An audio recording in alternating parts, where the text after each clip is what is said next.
whenever you're ready to go.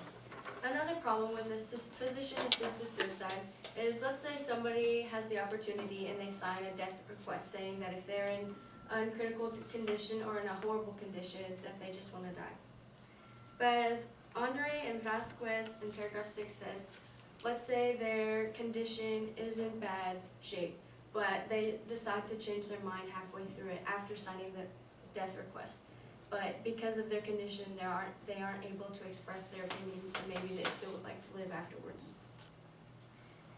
With assisted suicide, if it became legal, it can send a bad message to all of the people who have suicidal thoughts.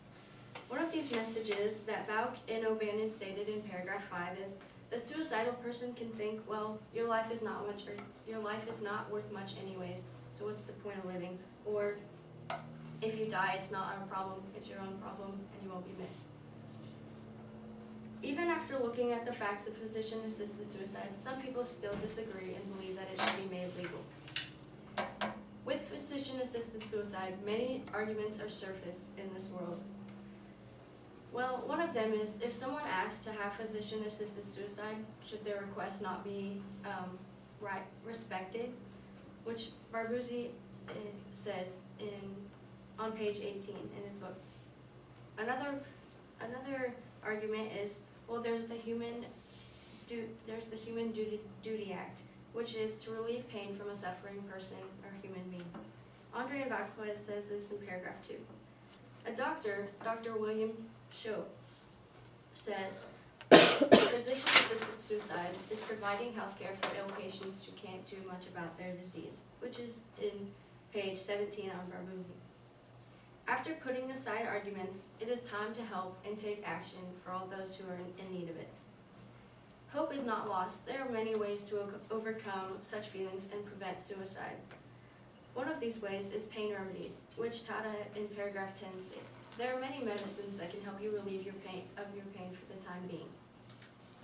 As Christians, we also believe that Jesus can help us. He can provide miracles for us, and he can snap his fingers and help us if he really wanted. And as Ed Stetso states in paragraph 4, he says, human life, no matter what stage of development and no matter what condition it is in, is precious because of God's creative work and God's redemptive act.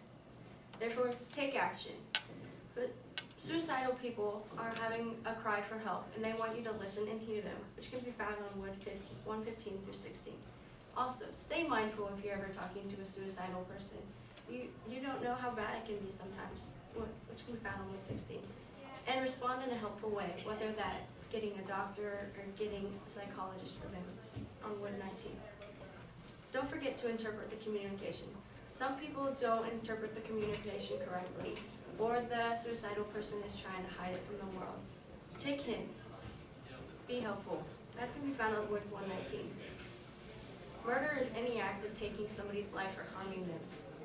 Suicide is wrong. Even when others do not get the bigger picture, it is still wrong. But avoiding these ways will solve a lot of arguments and can help prevent feelings of suicide and prevent the suicidal person themselves.